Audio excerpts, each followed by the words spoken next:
정리칠적 제대로 알기. 내부 대신. 송병준.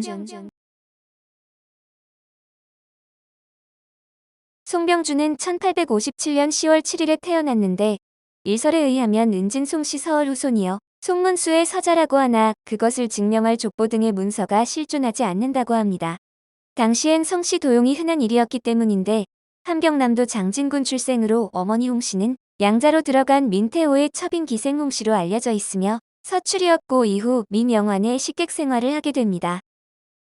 서자의 어머니가 기생이라 정규 교육을 받지 못하다 잠시 서당에 나가 한학을 수학했으며 8살 때 홀로 한양으로 상경해 수표교 근처 기생집에서 조방꾼이 노릇을 했다고 합니다. 그러다 우연히 세도가 민태호의 눈에 띄었는데 달변과 민첩한 행동으로 그의 신임을 얻어 이후 민태호의 애첩인 홍씨 집에서 일하게 되었고 민영환 집안의 식객 생활을 했습니다. 일설에는 자신의 생모와 같은 가문 사람인 민태호의 첩 홍씨를 어머니라고 불렀다고 하는데 고종 8년인 1871년 3월 무과에 급제하고 이어 중시에 합격해 무관으로 수문장에 임명되었습니다. 1872년 4월 훈련원 주부 겸 사과, 9월 훈련원 판관 겸 첨정, 1874년 6월 오이도 총부 도사, 1875년 4월 사헌부 감찰을 역임했습니다. 1876년 강화도 조약 체결을 위해 조선에 온 일본 특명 전권대사 구로다 기요타카 일행의 반접 수행원을 맡았고 이후 일본의 대표적 실업가 오쿠라 기야치로와 함께 부산의 본인 명의로 상관을 개설했습니다.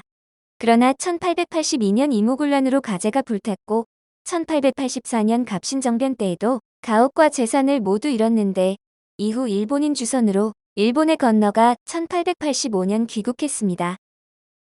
1886년 일본의 망명 중인 김옥균을 암살하라는 밀명을 받고 일본으로 건너갔으나 도리어 김옥균의 인품에 공명해 동지가 되었는데 귀국 후 김옥균과 통모한 혐의로 투옥되었으나 민영환의 주선으로 풀려났습니다. 이후 중추부 도사, 친군우영 대관, 평안도 영원군수, 경상도 흥해군수, 경기도 양지현감, 친군장 이영 영관을 역임했으며 1895년에 개성 인삼을 다량 밀매해 일본으로 건너갔습니다.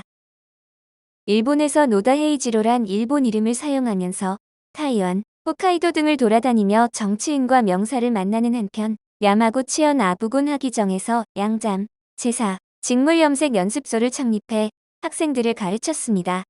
1904년 러일 전쟁이 일어나자 병참감 일본 육군소장 오다니 기쿠조의 군사통역으로 귀국했는데 통역관으로 경성군사령부에서 활동하면서 일본군과 같이 청구까지 종군했습니다. 그해 4월 서울에 돌아온 뒤 전세가 일본에게 유리하게 진전되는 것을 보고 일본군을 배경으로 정치활동을 꾀하는데 1904년 윤시병, 유학주 등과 유신회를 조직하고 21회에 다시 일진회로 이름을 바꾸었습니다. 일진회는 그해 12월 동학교도 조직인 진보회와 통합해 전국 최대 규모의 정치결사가 되었는데 일본군의 북진을 위한 군수물자, 수송과 간도 일대를 출입하면서 러시아군에 대한 동태를 정찰하는 일을 맡았습니다. 또한 일본이 경의선 철도 부설 공사를 서두르자 이 공사의 노역에도 거의 무상으로 일진 회원들을 내보내 적지 않은 인명이 다치거나 죽었습니다. 1905년 1월 일진회 평의원장에 임명되어 일진회가 주최하는 각종 연설회에 수십 차례 변사로 활약했고 7월 상업회의소 감독, 11월 일진회 특별평의회 평의장으로 선임되었습니다. 1905년 11월 을사조약이 체결되기 10여일 전에 이용구와 일본으로 외교권 이양을 주장하는 보호청원선언서를 발표해 지탄받았고 12월 일진회 지방총장이 되었습니다. 1907년 박재순 내각이 총사퇴하자 이토 히로부미에게 이완용이 고종의 의사에 반해 통감의 지도를 따르자라며 천거해 농산공부대신 겸 광산사무국 총재로 임명되었습니다. 1907년 6월 헤이그밀 사사건이 일어나자 이용구와 함께 일진회를 동원해 고종의 양의를 선두에서 지휘했으며 어전회의에서도 이를 강요했습니다. 7월 고종이 강제 퇴위당하고 정리조약 체결에 앞장서 정리칠적으로 지탄을 받았는데 10월에는 이 공로로 일본 정부가 주는 훈일등 우길대수장을 받았습니다. 1908년 5월 대한여자응학회 고문으로 위촉되었고 6월 내부 대신에 임명되었지만 1909년 2월 순종의 지방순행을 수행하다 시종무관 어담과 충돌해 내부 대신에서 물러났습니다. 곧이어 일진회 총재가 되어 일본으로 건너가 일본 수상 가스라 타로를 만나 조선을 일본에 넘겨주는 대가로 1억 엔을 요구했으며 일본 내각의 한일 합방을 주장했습니다. 12월 일진회장 이용구와 협의해 정합방상 주문을 순종과 이완용 내각 및 통감부에 제출하고 국민 2천만 동포에게 서고라는 성명서를 발표해 병합 여론을 조성했습니다. 국권 피탈에 앞장선 대가로 병합 직후인 1910년 10월 일본 정부에서 자작자귀를 받았고 조선 총독 자문기구인 중추원 고문에 임명되어 1911년 8월까지 1,600원의 수당을 받았습니다. 1911년 1월 은사공채 10만 원을 받았고 8월 29일에는 병합을 기념하는 축사를 매일신보에 실었으며 1912년 8월 한국병합기념장을 받았습니다. 1915년 매일신보에 조선 귀족의 책임이란 글을 실었으며 11월에도 다이쇼 일왕 대례식에 참석한 후 그 소감을 실로 2천만 민의 광영이란 글로 매일신보에 실었습니다.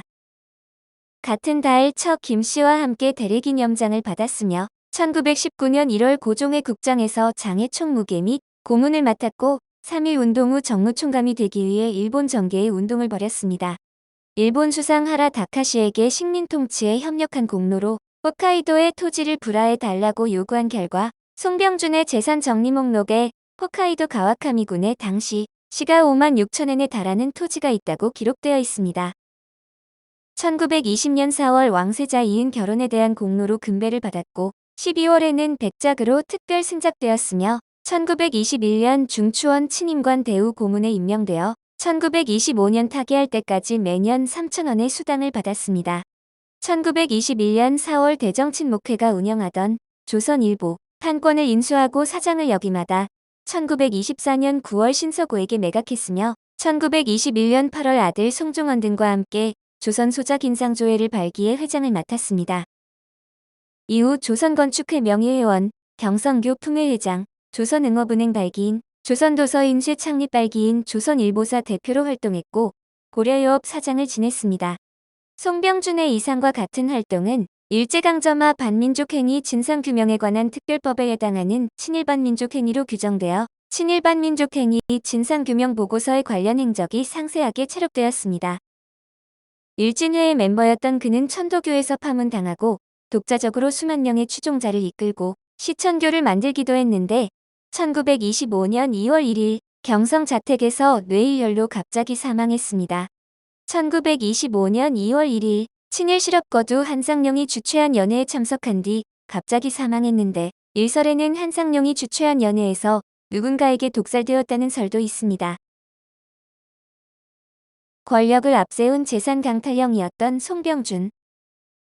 송병준은 일제강점기 초기까지 많은 부를 축적해 재산가가 되었으며 부의 축적 과정은 권력을 앞세운 재산 강탈형으로 평가됩니다.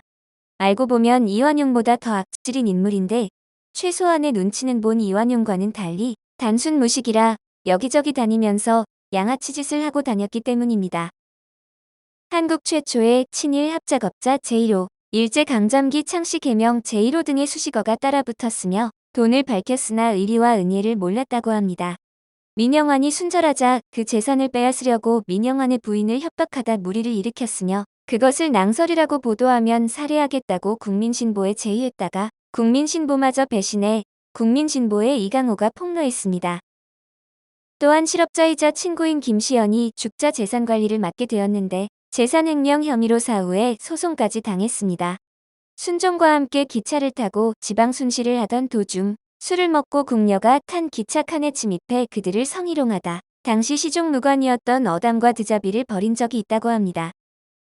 송병준이 취해 칼을 빼들었고 어담도 칼을 빼들었는데 사람들이 말려 겨우 끝나고 이완용이 대신 사과했지만 전국에서 황제가 타고 있는 기차에서 난동을 부리냐는 상소가 빗발쳐 둘은 사이좋게 해고되었습니다. 이완용보다도 더한 인간 말종이라는 평이 지배적인데 이완용과는 달리 무덤은 파이지 않고 경기도 용인시 처인구 양지면 추계에 의해 잘 누워있다. 무연고자 묘로 분류되어 땅 주인에 의해 임의로 화장되었습니다. 원래 송병준 묘가 있는 땅은 송병준의 증손자 송도노의 땅인데 그걸 다른 사람에게 판 뒤 떠나버린 것으로 왜 묘가 파헤쳐지고 시신이 화장당하게 방치했는지는 알 수 없지만 후손에게도 버림받은 셈입니다. 이후 죽고 나서 선산에 묻혔는데 후손이 선산을 매각할 때 묘를 이전하지 않아 선산의 소재지인 경기도 용인시에서 무연고 분묘로 간주하고 행정처분을 해버렸습니다. 송병준이 민영환의 도움으로 감옥에서 석방된 적이 있어서 대한매일신보에서 을사조약 때 이런 논평을 내면서 송병준을 욕했습니다. 병준아, 내가 민충정 문화에 들어가 여러 해를 지내어 충정공이 턱끝으로 가리키면 내가 그대로 하며 손끝으로 부르면 내가 예의하던 놈이 아닌가. 3.1운동을 조직하고 계획했던 민족 대표들이 송병준 섭외를 시도하기도 했는데 물론 3.1운동에 가담하지는 않았지만 일본 측에서 이런 움직임을 감지하지 못했던 것을 보면 밀고 하지는 않은 듯합니다. 참고로 손병희는 이완용도 섭외 시도를 했는데 이완용보다 한 살 연상이며 송병준보다 나이가 많은 매국노는 1854년생인 권중현과 1849년생인 고영희 두 명이 전부입니다. 2007년 5월 2일 친일반 민족행위자 재산조사위원회는 송병준과 송종원의 재산을 국가로 환수하기로 결정했는데 제3자에게 처분한 재산에 대해서도 국가 귀속 결정을 내렸습니다. 송병준의 증손자인 송도노는 이 결정에 반발해 헌법 소원을 제기했지만 2011년 5월 패소했는데 그는 송병준의 매국 행위에 대해 반성하기는커녕 증조부는 애국자라는 등 개소리를 늘어놓았습니다. 이후에도 송병준의 땅을 되찾겠다며 여러 차례 소송을 걸고 있고 송병준의 일본 땅도 되찾겠다고 변호사를 통해 알아보고 있다는 보도가 있었는데 송도노는 땅을 찾아주겠다는 브로커에게 사기를 당했었다고 했습니다. 송도노의 이복형인 송준호는 아버지가 반민특위에 체포되자 시리에 빠진 채 방탕한 유랑 생활로 인생을 보냈습니다. 일제 때부터 유복한 생활을 해온 그는 엄청난 환경 변화에 적응하지 못하고 결혼도 하지 않은 채 폐인처럼 떠돌이 생활과 감옥 생활을 거듭하다 1997년 현재 경기도 하남시의 한 돌봄시설에서 여생을 보냈습니다. 2003년에 원래 미쓰비시 제강 공장이 있었던 부평의 미군기지가 철수한 후 부평공원이 들어서자 송병준의 후손들이 그 땅을 돌려달라고 소송했는데 3천억 원대로 추산되며 부평구의 절반에 해당되는 영역입니다. 문제는 이 땅이 원래 민영환이 경영했던 목양사의 토지라 민영환의 후손과도 충돌했는데 2005년 서울중앙지방법원에서 패소 선고를 받았고 2011년 5월 13일 대법원에서도 패소했습니다. 원래 민영환 땅이라서 양측이 다퉜지만 서울중앙지방법원은 양쪽의 의견 모두를 기각했는데 민영환의 후손들은 독립 당사자 참가인 자격으로 참여해 소유권을 주장했으나 이유 없다고 본 것입니다. 2007년 5월 2일 대한민국 친일반 민족행위자 재산조사위원회는 송병준과 송종원의 재산을 국가로 환수하기로 결정했는데 송병준의 증손자는 결정에 반발해 2008년에 헌법소원을 제기했습니다.